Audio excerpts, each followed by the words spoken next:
So who do I think are the top 10 most famous actors you didn't know had an Oscar nomination? Hey guys, it's Brian. Welcome to the Awards Contender. This is going to be a fun one today, talking about actors that you didn't think had an Oscar nomination, but they do.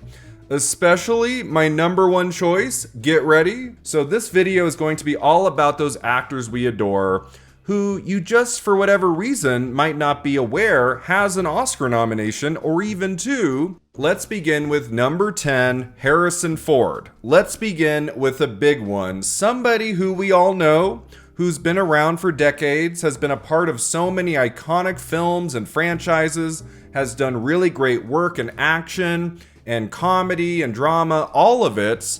And sometimes even to this day, I have to remember, oh, right, Harrison Ford has one Oscar nomination in Best Actor for Witness, 1985. For some reason, it's just not overly memorable in a weird way.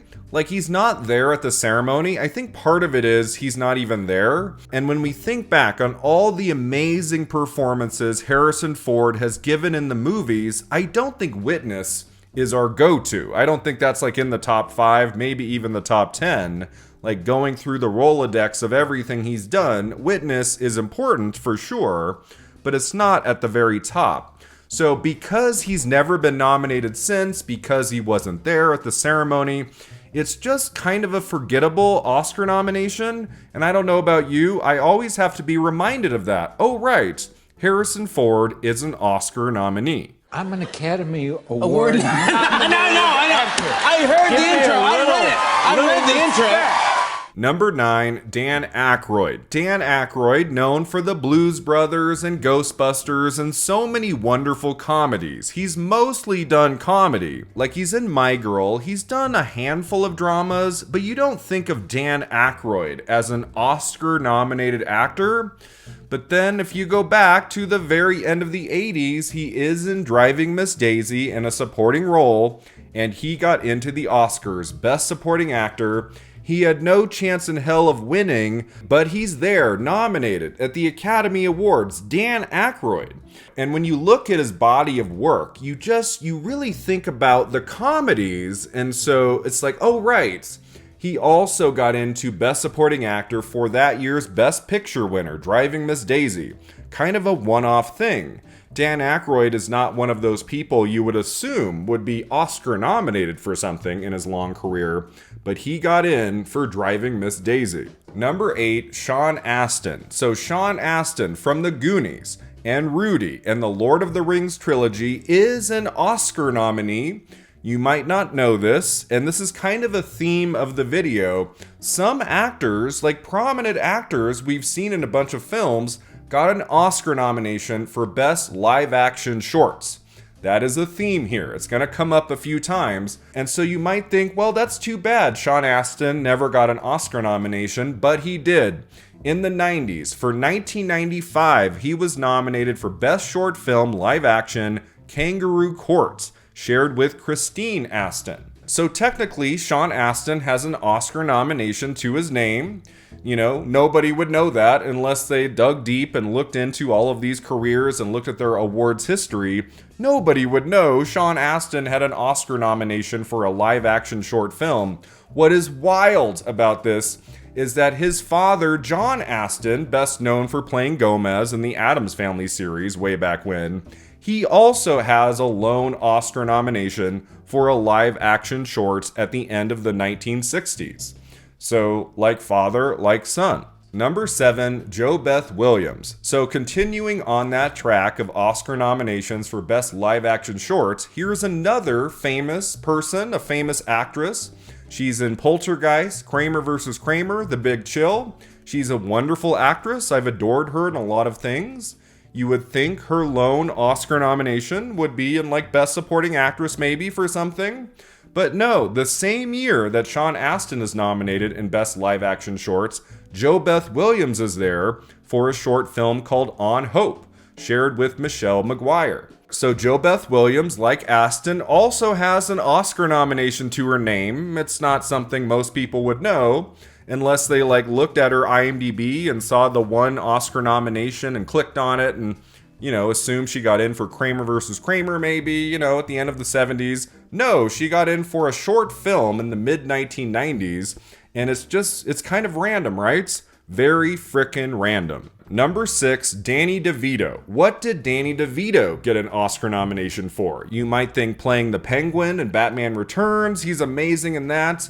But no, he got a Razzie nomination for playing the Penguin, if you can believe it. No Oscar nomination there.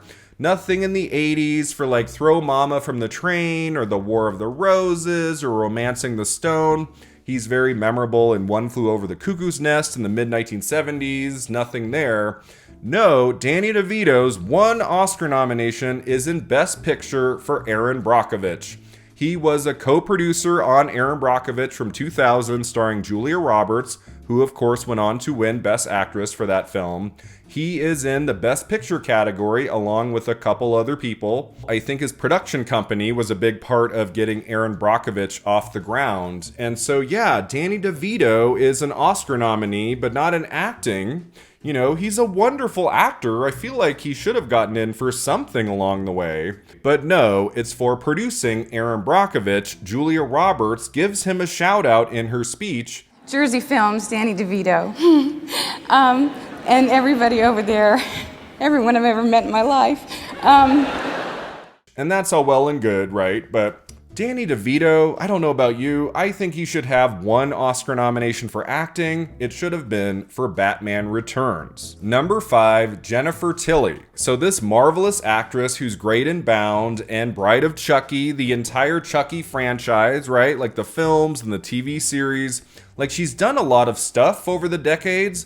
And I do think she has one of those Oscar nominations that for whatever reason has been forgotten. She was nominated in Best Supporting Actress in early 1995 for Woody Allen's Bullets Over Broadway, in the same category with Diane Wiest, who ended up winning that night. She acknowledged Jennifer Tilly in her speech. Be in the company of these gifted women, including Jennifer Tilly, my colleague, who's so wonderful. I think this one's kind of forgettable because when we think about Best Supporting Actress, Bullets Over Broadway 1994, we go to Diane Wiest. We don't necessarily go to Jennifer Tilly. She was probably the least likely to have won that night. Diane Wiest had that in the bag. So I think because there's two nominees from the same movie there, because Jennifer Tilly never went on to give a performance that had any shot in receiving an Oscar nomination, I think that's why people tend to forget this one. But she even brings it up in the movie Seed of Chucky, where in part she plays herself. I mean, look at me, I'm an Oscar nominee for Christ's sake, and now I'm fucking a puppet. I think her Oscar nomination is also referred to at some point during the Chucky TV series, which aired recently. I remember an episode where her sister, Meg Tilly, was on it. And I think there was a mention of how they both got Oscar nominations. There was a funny line or two. So the Chucky franchise keeps Jennifer Tilly's Oscar nomination for Bullets Over Broadway alive a little bit. But for the most part, yeah, that one's kind of forgotten. And nobody was more surprised than my publicist when I got nominated. She was asleep. I woke her up. I was like, I got nominated for an Oscar. Well, that should have been your ex-publicist at that point. She was like, she said, are you sure? Number 4, Brad Dourif. So speaking of Chucky, the voice of Chucky, this man, this wonderful actor who's been doing great work for decades, he also has an Oscar nomination. Speaking of One Flew Over the Cuckoo's Nest, which I brought up earlier in this video, there was somebody who got into Best Supporting Actor at the Oscars for One Flew Over the Cuckoo's Nest. It was Brad Dourif, who is freaking amazing in that movie. It's a really inspired Oscar nomination. I just think people forget that one because when you think about One Flew Over the Cuckoo's Nest at the Oscars, you think of the big five, right? Picture, director, actor, actress, screenplay. You think of Jack Nicholson, you think of Louise Fletcher. They won. Both of those actors won in their respective categories. Brad Dourif did not win Best Supporting Actor. That went to George Burns for The Sunshine Boys. So I think people forget about Brad Dourif also being there too. And it was so long ago. Brad Dourif has been around for decades and decades. He has been super prolific in film and TV. He's probably best known as the voice of Chucky.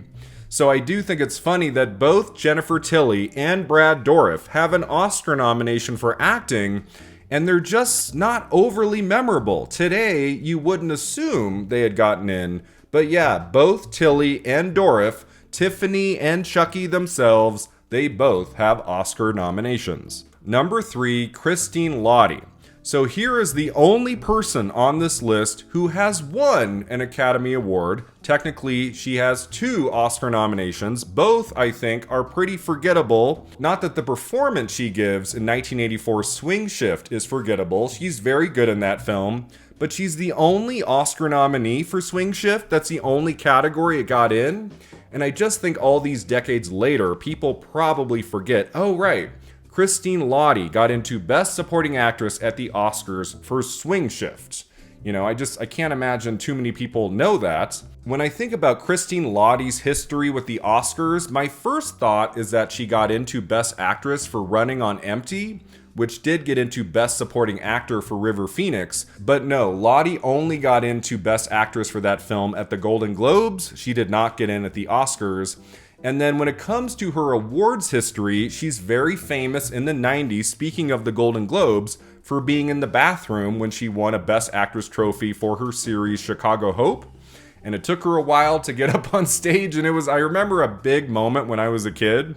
Like, oh, Christine Lahti was in the bathroom. I was just flushing the toilet and someone said, "You won," and I thought they were joking, and I thought, what a terrible joke. Oh my God. So especially because today, I feel like Christine Lahti is more famous for her television work than her film work. You wouldn't assume she had an Oscar nomination, let alone 2.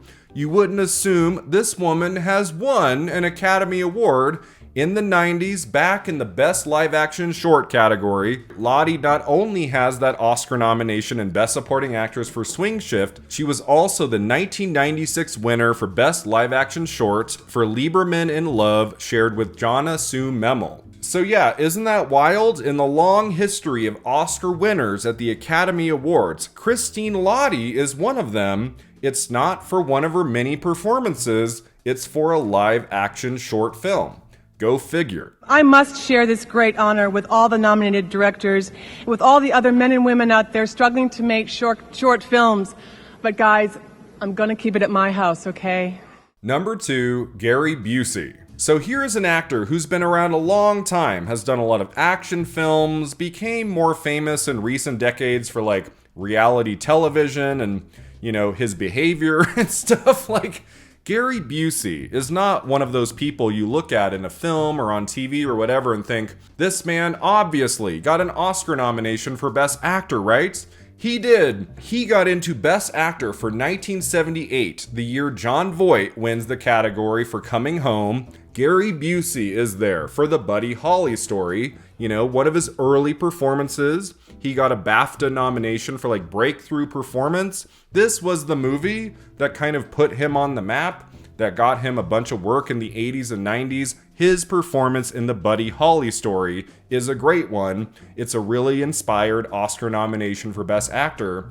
But when you think back on his long career now, it's not your go-to. You're not like, oh right, Oscar nomination for Best Actor. Unless you really know your Oscars history going back to the 1970s, you wouldn't assume Gary Buucy got into a Best Actor category. He's of course been in some really good films since. He's done good work in like Lethal Weapon and Point Break, Under Siege, you know, he's in some good stuff.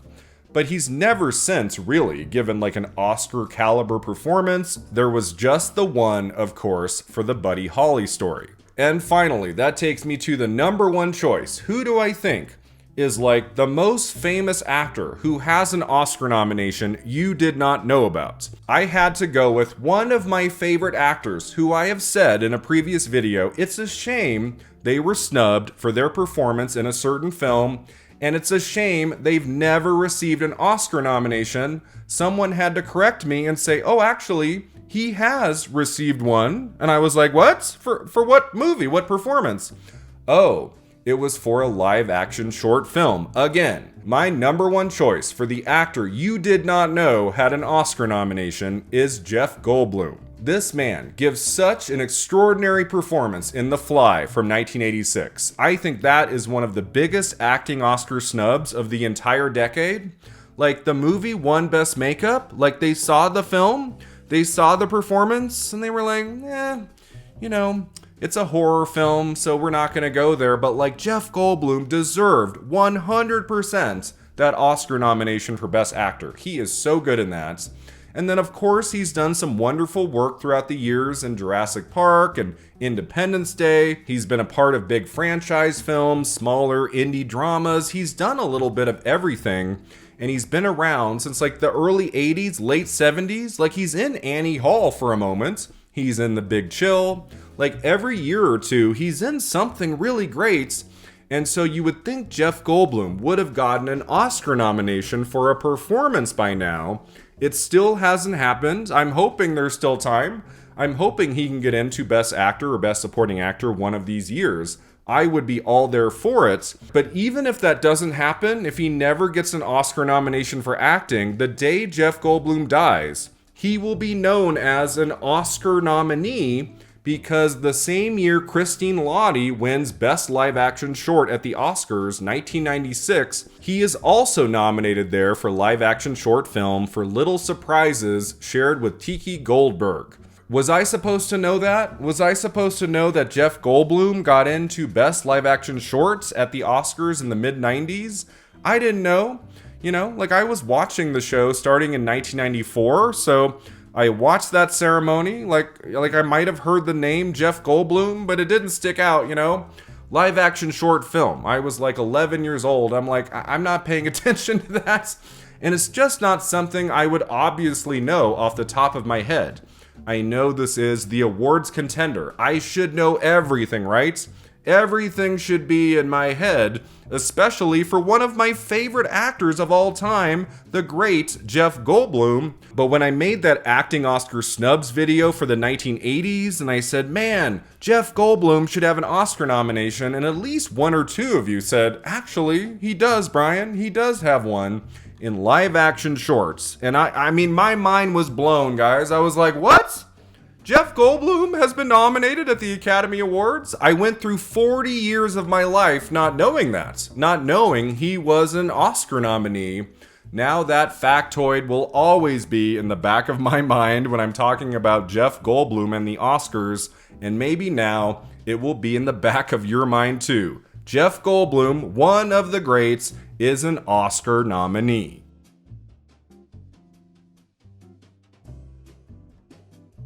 Thanks so much for watching and subscribing, and let me know in the comments below, what do you think of my list of the top 10 actors you didn't know had an Oscar nomination? Is there anyone I left out? I'll see you next time at the Awards Contender.